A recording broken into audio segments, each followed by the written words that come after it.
Busy, bro. Will you go see what the rest of the guys are doing first? Thanks.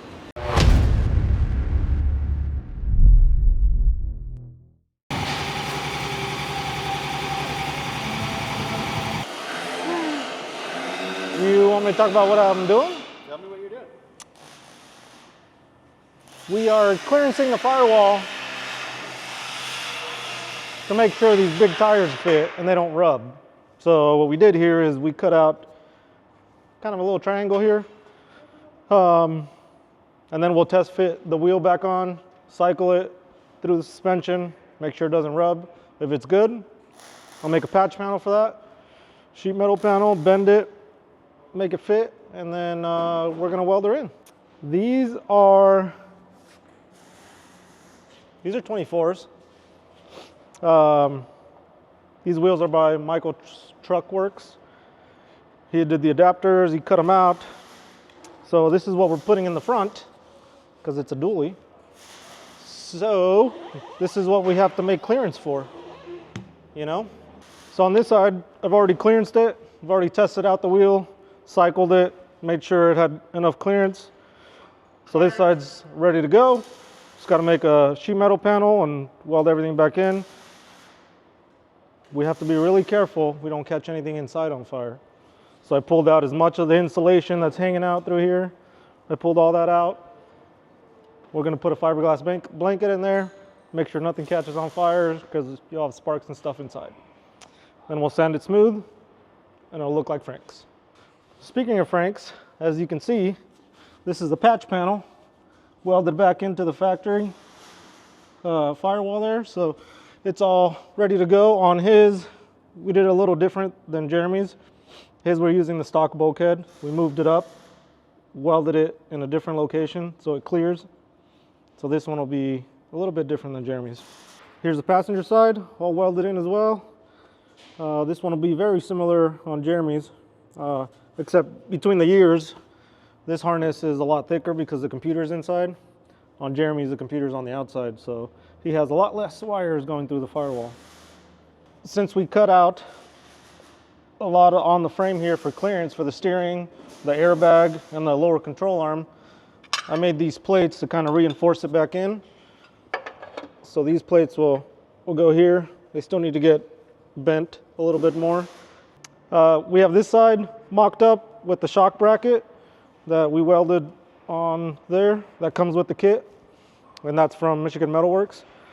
And we also installed the tab for the AccuAir sensor that, you know, reads where your truck's at ride height wise. So just some paint, reassembly, finish the firewall. We'll have the front end of this thing ready to go. Right, guy? You have to be very careful. Oh, like that? So about 300 times an hour, I hit my head, which is not very evident, you know, because I have all this hair to protect myself. This thing is like a magnet. This thing right here. All right, so I'm wiring on Jared's truck. Right now I'm just finishing the cooling fans. Inside is all wired. I'm just finishing the outside so then we can get the front lights all wired and kind of get this wrapped up and onto the next stage, which probably would be exhaust and then AC and heater lines. So I've been on this a couple days, got all the inside wired, made bracket panels that bolt in for ECU, fuse panel, Dakota Digital, all the underdash stuff, so everything can get bolted in because we're not painting anything, so we're not going to weld on this truck. No real weird hang-ups on this one. It's been pretty straightforward because everything's been new.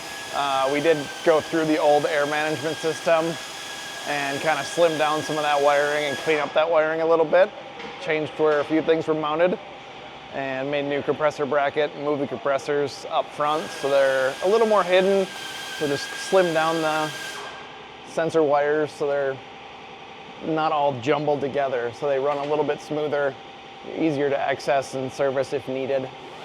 All right, now that I got the tank in place and you've gone and chatted with some of the other guys, we'll give you the walkthrough for this month's video. Second of the month or first of the month? Today's the 11th. I know that because it's my wife's birthday. Happy birthday, wife. She's at work and I'm at work, but it's her birthday. Pio.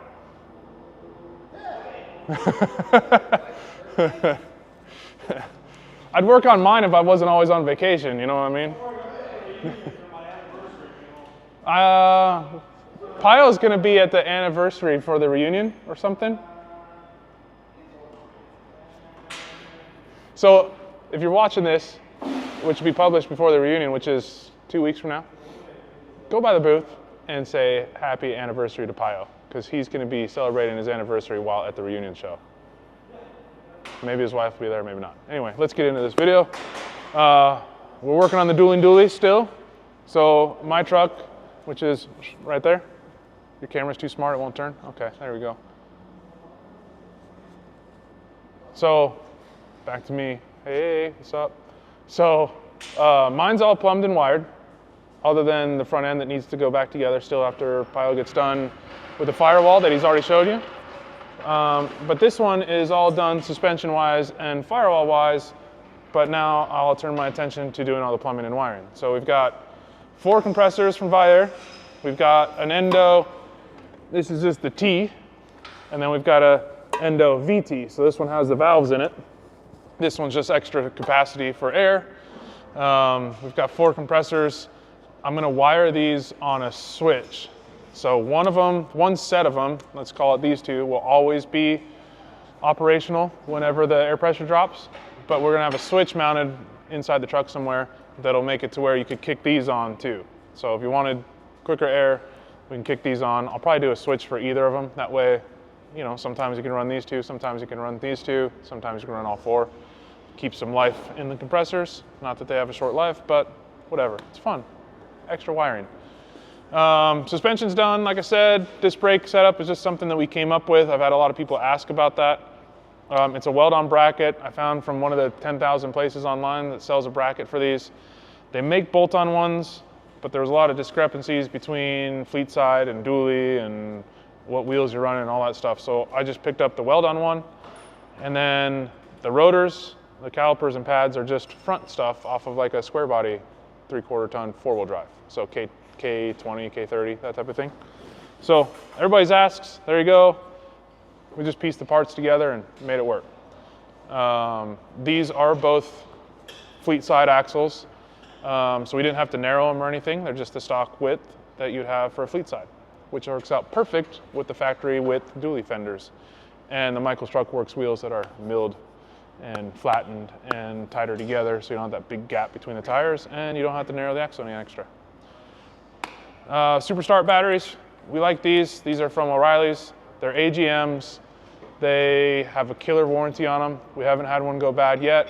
Some of the other batteries out there are great, but unless it's like an Optima or something, they're not readily available. So getting yourself some of the other brands, it's like if you have one go bad and you're stuck in a parking lot, you can call O'Reilly's and get another one of these. You won't be stranded if the thing's in your garage or at the shop or wherever. Just easier batteries to get. So we like them for ease. But let's cruise around. We'll show you a little bit of mine. Like Frank's is all just painted. So we painted the frames. We just painted the suspension pieces. But mine, since we did the motor, we powder coated some of the stuff on the engine, went ahead and powder coated the links on here. But it's the exact same setup, minus the 2 compressors on mine. And the reason I only did 2 on mine is I did the engine-driven compressor mount. So I did the same thing with the switches. So up front on mine, I'll have a switch for the engine-driven, and I'll have a switch for those. So I can run either one or both or whatever. Same batteries, always with a circuit breaker next to the battery.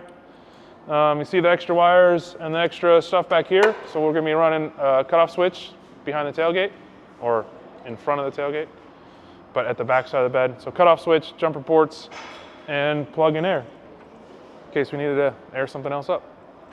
So bed is right here. It's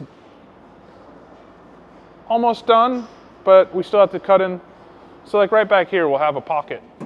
And you've seen us do them before. HeartFab makes something for them, but we're gonna expand on it a little bit with the air. So we'll have the cutoff switch, the jumper ports, and the air terminal. So we'll make our own, but same principle as the HeartFab one. But you can see bed floor is lifted. We've already welded up the holes in the floor for the 5th wheel hitch that wasn't here. And then we've widened the tubs. And then Taylor next door spent a day body working them. We still have the old 5th wheel plug to weld up. And I found some tape, but So we still have the plug over there to weld up. And then once we get that welded in, then he'll finish the body work, and then I'm just gonna go in Yachty or Line-X or somewhere like that for the bed liner on this. Doesn't have to be as pretty. We're not gonna body work the whole bed. Put some hooks in here so I can still tie down bikes or whatever I wanna put back there. But underneath has already been bed lined, just with some rattle cans, just so it won't rust. The front side of the bed where the paint got all burnt, it's all painted, and this will be back on today. So you can kind of see the front here, which I think Pyle already went over with you, but you should focus on the wheels because they're really neat. And actually it's kind of cool because you can see mine and Frank's right next to each other. Similar, other than the obvious, his are black and mine are polished, but the cuts are pretty similar. They both have a little triangle up here and triangle up there, but mine has the dip in the middle there where his kind of comes down and squares out. But the extra little router job in there on both sets makes them a little bit different than some of the other ones you see out there. Larry's truck, Chris took a little bit of break, a week break on these to help out with the duallies, but he's back on this. Most of the work on this has been out back. So you can see what he's doing here. We got the tailgate and the bed sides never line up really good.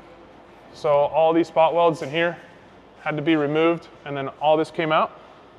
Chris can tell you more about it because he's really talkative. So at the same time as moving this out to flush up with the tailgate, he also is like cutting the back of these buckets. There's normally a flange right here. So he's cutting that flange off, moving it back, and that'll sink the light in and make the light sit a lot more flush. And then Grant Customs roll pan on here that we'll probably have to trim the bottom off of. And is this the last of the random holes? I think so. This is the last of the random holes in the tailgate that we have to weld up. But you can see there's just been random holes everywhere on this truck. So it has taken a ton of time. And then we've got the hybrid tailgate handle. And this is a big thing here is, usually we'll do this in a bolt-on panel, but it just is, it would look a lot better if it was welded. And so we welded it. And then in addition to that, we had to modify the tailgate handle because normally these bolts are kind of sporadic. So Chris modified this to put these two in line, and then they left this third one down here, and we may even put a dummy one over here. The third one was actually more out of line than these two. See, I told you he talks. So we may put a dummy one over here just so it looks more symmetrical. But this was a big panel to do. When the tailgate's shut, it makes all the difference in the world rather than just having a bolt-on one. Another big thing is the stake pockets are cut off. So normally this pocket right here would continue all the way up, and it makes an indent right there. So that's been cut off and just ran straight the whole way. So there's a lot of little extra work into this bed that hopefully Larry notices because he's paying for the hours to do it. And of course, our tailgate latch kit. So, you know, shuts way too easy, opens way too easy.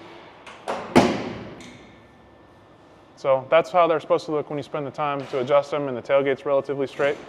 Or you straighten the tailgate and make it straighter, unlike my patina truck where we just kind of threw it in there.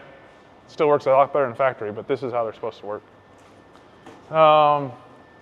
If you haven't watched these videos before, this is a Rev B airbag chassis, 22 by 12 Budniks on here. Everything on this truck when it's done, not everything, but a lot of the stuff on this truck when it's done is going to be polished or chrome. So we've got polished bare brakes, polished wheels. So the plan here is to get these two duallies done enough to where they can go to the reunion in 2 weeks. I'm really hoping that mine really should be done this week, and maybe even Frank's be done this week. That'd be a cool goal, is to have both those done, with the exception of the tubs under the hood. So maybe next week the guys can get the tubs under the hood done, and then they can both go. And then over here, we have some new stuff. Actually, everything over here is new except for Milan's, which doesn't look any different because, again, we have to get these duallies done and get back to normal projects. But once we do get back onto this, we'll get the steering hooked up so it's easier to move around, and then we'll start getting all this sheet metal back here put in place, and then get the gas tank that we've already built that I showed you in the last video. We'll get that mounted and get a filler net going for it and all that stuff. So this one will get some work here soon. So we've got up top, covered in Bondo dust, is Marlin's chassis. So this is the black we can go over to Frank's too, but this is the black 55 that's over at Frank's. And the chassis came to us already powder coated, already had some wiring and some plumbing. I believe High tested this one as well. So the problems that we had with it were the chassis was done so long ago, it still had an Acura CVT in it. So we have to pull the tank out, get rid of the C of the CVT, convert it back to its VT, and then mount some Vire compressors. So we had to pull out the gas tank and stuff like that so we could fix some of the wiring, but not necessarily fix, but like redo some of the wiring to get rid of the CVT. Down below, we have Manny's. He just bought this step side. It was too good of a deal for him to pass on. It was somebody was getting rid of it and wanted to sell it to Manny because they knew that he would keep it nice. So he's been driving this a little bit, but he wants to be able to like put his wife in it and drive it and not have to worry about it. Front end's all still factory suspension. This truck only has like 95,000 miles on it, but still 95,000 miles on an upper and lower control arm and steering components. And if you have an OBS, you know the steering wears out. So we're basically ordered parts. We're waiting for them to come in. So we'll do AZ Pro, the React spindles, which will bring that wheel in a little bit because the tire rubs. Might as well just do a new spring since we're in there. The truck's going to look identical, but the whole front end's going to be rebuilt. Then we have two cool things back here. This one, posted this on social media land and I had a lot of questions about it. I don't know who originally built this car, but I know it went to Kindig and had some more work done at Kindig. And Kevin and I are buddies, and I'm in Scottsdale, or I'm in Peoria, and the customer's over in like Scottsdale, Paradise Valley area. So rather than carting the car all the way back up to Salt Lake, he called me because it's just a simple header gasket. So replace the header gaskets. V-bands were leaking a little bit, threw a little copper sealant on there, and this thing's ready to be picked up. I think he's going to grab it. Today's Monday. He's either going to grab it Tuesday or Wednesday. But insanely cool car, really expensive car, a lot of nice, cool little touches on it. And it's just cool for us to have something like this in here. It's not a truck, it's not a C10, it's not an OBS. It's not our normal thing. I would love to do more cars, and it's funny because I made a post about that, and then I got a phone call, somebody wanting to build a car. So I think he's coming down this week to give me a nice little deposit. So thanks for sending me a job, Dave and Kevin, because I think I got a job out of it from somebody else. Anyway, and I know Kevin watches this because he's told me. So, hey, how you doing? Moving on. This is another chassis for Preston. This is a Fast Track from Roadster Shop with an IRS rear. So this is for a square body, and this is for more of a autocross type of truck. Very similar to like Aaron Reed's.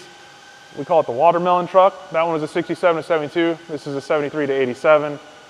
But it's the same front rear suspension, same idea. So we'll put some 19s or 20s on this thing, some big gnarly bare brakes. And the really cool thing is this is getting, Preston, I don't know if it's made up his mind yet, but it's either that new big block 632, I believe he has one of those, but he also has a big block Nelson twin turbo. So it'll get one of those engines. Either way, big block, 1,000 horsepower, either way. And big brakes to stop it, and a lot of grippy tires. So another kind of different one for us. This will be the second Fast Track IRS we've done. So I'm excited to do that one too. And Preston also has a Rev B chassis on order for an airbag truck. So we're busy with stuff for Preston. What else? So as I was saying, the black 55 over here, this is for Marlin. This is the one that's up on the 4-post lift over there.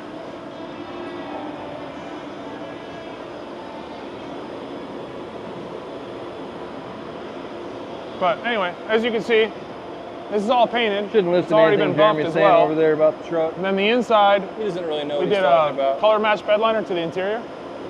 So it's kind of like a, I don't know, peanut butter-ish color on the inside.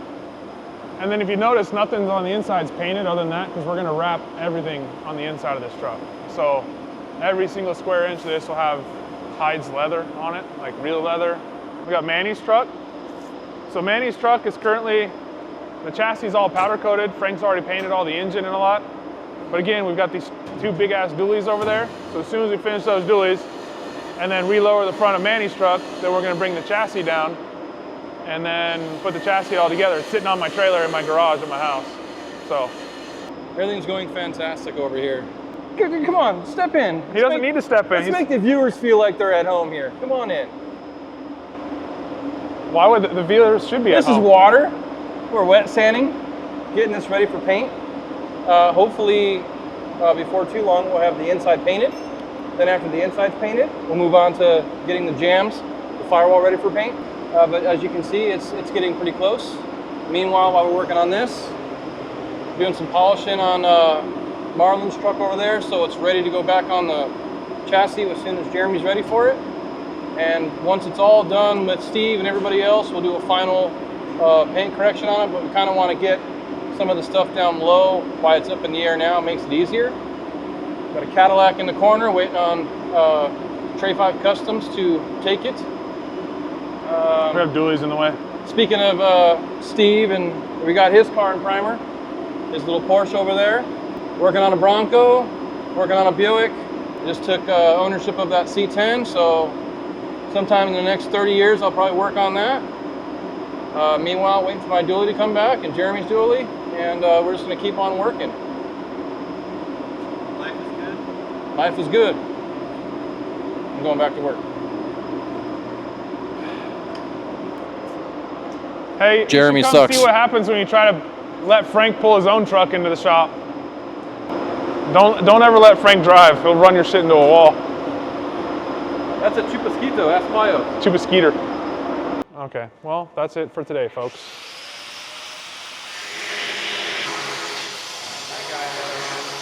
Work stops for no one around here. Not even Mr. Good and his grinder camera. Anyway, that's a wrap for today. We'll see, well, these guys will see you at reunion. Ronnie moved the date and I already had some time off request with the boss. So I'm not gonna be there. But these guys will all be there with all the newest shirts, hats, polished cups, koozies, stickers. What else? Tailgate latch kit? Tailgate latch kits, probably not. We're all out of tailgate latch kits, so we probably won't have any of those. Anyway, we'll work out our inner struggles over here later, but for now, say hi to the guys at the reunion. Go buy parts and shirts and hats. And stuff's on the website too. But I don't recommend you waiting till the reunion. I think you should buy stuff on their website right now. I think so too. Yeah. Then these guys can eat lunch at the reunion.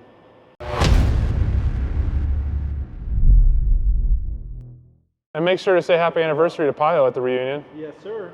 I'll be there. Wear your best 80s gear. 80s. Pio wasn't even born in the 80s. I wasn't. 88.